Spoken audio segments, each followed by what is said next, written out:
আসসালামু আলাইকুম। আজ বৃহস্পতিবার ১৬ই মাঘ, ২৯শে রজব, ৩০শে জানুয়ারি। বাংলাদেশ বেতার রাজশাহী। স্থানীয় সংবাদ পড়ছি আব্দুর রহমান মাসুম। বাংলাদেশে নিযুক্ত পাকিস্তানের হাই কমিশনার সৈয়দ আহমেদ মারুফ রাজশাহী বিশ্ববিদ্যালয়ের উপাচার্য অধ্যাপক ড সালেহ হাসান নকিবের সাথে সৌজন্য সাক্ষাৎ ও মতবিনিময় করেছেন। গতকাল বিশ্ববিদ্যালয়ের শহীদ সৈয়দ নজরুল ইসলাম প্রশাসনিক ভবনের কনফারেন্স কক্ষে আয়োজিত মতবিনিময় সভায় তারা দুই দেশের উচ্চশিক্ষা ও গবেষণা ক্ষেত্রে সহযোগিতার বিষয়ে আলোচনা করেন। এ সময় হাই কমিশনার জানান, পাকিস্তানের উচ্চশিক্ষা গবেষণা প্রতিষ্ঠানসমূহে বাংলাদেশের শিক্ষক, গবেষক ও শিক্ষার্থীদের জন্য প্রায় ৩০০ বৃত্তির ব্যবস্থা রয়েছে। রাবিও সেই সুবিধার অংশীদার হতে যাচ্ছে। এ সময় উপাচার্য পাকিস্তানের সমপর্যায়ের প্রতিষ্ঠানসমূহের সাথে রাবির একাডেমিক সংযোগের বিষয়ে আগ্রহ প্রকাশ করলে হাইকমিশনার সংশ্লিষ্ট ক্ষেত্রে আরও সহযোগিতার গুরুত্ব আরোপ করেন। এ সময় উপাচার্য রাবির পক্ষ থেকে হাইকমিশনারকে স্মারক উপহার দেন। পরে হাইকমিশনার রাবির পরিচালনাধীন বরেন্দ্র গবেষণা জাদুঘর পরিদর্শন করেন। জামিনে মুক্তির পর কারাফটকে ফের আটক হয়েছেন রাজশাহী ৪ আসনের সাবেক এমপি আবুল কালাম আজাদ। গত রাত ৮টার দিকে তিনি রাজশাহী কেন্দ্রীয় কারাগার থেকে জামিনে মুক্তি পেয়ে বেরিয়ে আসেন। এরপর কারাফটকেই জেলা পুলিশের গোয়েন্দা শাখার সদস্যরা তাকে আটক করেন। রাজশাহী কেন্দ্রীয় কারাগারের জেলার আমানুল্লাহ জানান, দুটি মামলায় কারাগারে বন্দী ছিলেন আবুল কালাম আজাদ। হাইকোর্টে তিনি দুটি মামলাতেই জামিন পেয়েছেন।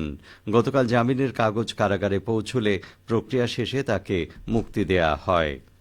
এর আগে গত ২রা অক্টোবর রাতে র্যাব ৪ ও র্যাবের গোয়েন্দা শাখা যৌথ অভিযানে রাজধানীর মিরপুর শেওড়াপাড়া এলাকা থেকে তাকে গ্রেপ্তার করা হয়।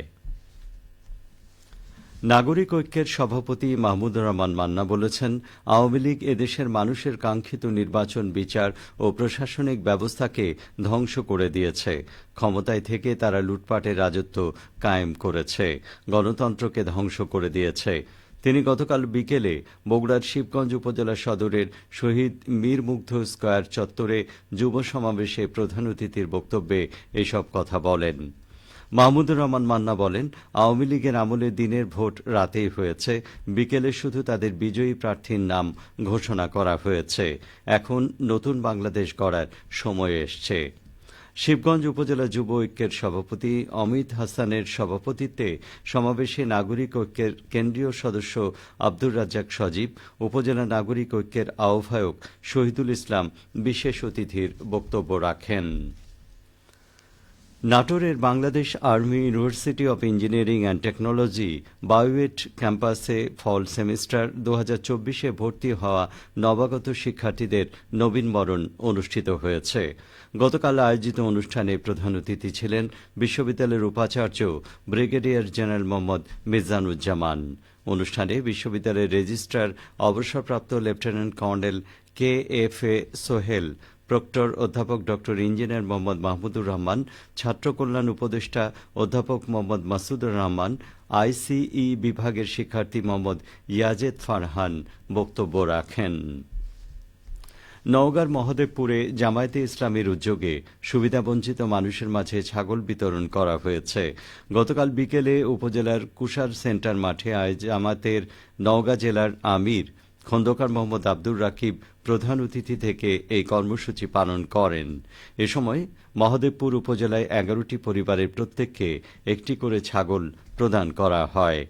মহদেবপুর উপজেলা শাখার আমির আব্দুল আজিজ সুমনের সভাপতিত্বে অনুষ্ঠানে জামায়াতের মহদেবপুর শাখার নায়েবে আমির মোহাম্মদ রফিকুল ইসলাম, সেক্রেটারি শেখ সাজ্জাদুল ইসলাম বাবু, গোলাম ফারুক সহ অনেকেই উপস্থিত ছিলেন। খেলার খবর। বগুড়ার ধুনট পাইলট বালিকা উচ্চ বিদ্যালয় ও কলেজের শিক্ষার্থীদের দুদিনব্যাপী বার্ষিক ক্রীড়া প্রতিযোগিতা ও সাংস্কৃতিক অনুষ্ঠানের উদ্বোধন করা হয়েছে। গতকাল বিদ্যালয় প্রাঙ্গণে ধুনট উপজেলা নির্বাহী কর্মকর্তা ক্রিস্টোফার হিমেল রিসিল প্রধান অতিথি থেকে প্রতিযোগিতার উদ্বোধন করেন। শিক্ষা প্রতিষ্ঠানটির অধ্যক্ষ বিকাশ চন্দ্র সাহার সভাপতিত্বে উদ্বোধনী অনুষ্ঠানে উপজেলা মাধ্যমিক শিক্ষা কর্মকর্তা একরামুল হক সরকার, ধুনট প্রেস ক্লাবের সভাপতি রফিকুল আলম বিশেষ অতিথি হিসেবে উপস্থিত ছিলেন। এদিকে নওগাঁর ধামইরহাটে পৌর কৃষক দলের আয়োজনে গ্রামীণ জনপদের ঐতিহ্যবাহী ঘোড়দৌড় প্রতিযোগিতা অনুষ্ঠিত হয়েছে। গতকাল বিকেলে ফার্সিপাড়া মাঠে খেলা শেষে পুরস্কার বিতরণী অনুষ্ঠানে সভাপতিত্ব করেন ধামইরহাট পৌর কৃষক দলের সাধারণ সম্পাদক আরমান হোসেন রিপন। খেলায় নওগাঁ ও পার্শ্ববর্তী বিভিন্ন জেলা থেকে ৪০ জন ঘোড়সওয়ারি অংশগ্রহণ করে। খেলা শেষে তাদের মাঝে পুরস্কার বিতরণ করা হয়। পুরস্কার বিতরণী অনুষ্ঠানে ধামইরহাট উপজেলা বিএনপির সাবেক সাধারণ সম্পাদক এম এ ওয়াদুদ সহ অনেকেই উপস্থিত ছিলেন। সবশেষে আবহাওয়া। আজ সকাল ৬টায় রাজশাহীতে তাপমাত্রা ছিল ১৪.৮ ডিগ্রি সেলসিয়াস। এ সময় বাতাসে আর্দ্রতার পরিমাণ ছিল ৯৮%।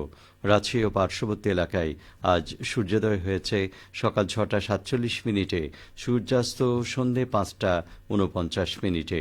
সংবাদ শেষ হল। আমাদের পরবর্তী স্থানীয় সংবাদ দুপুর ১২টা ১০ মিনিটে।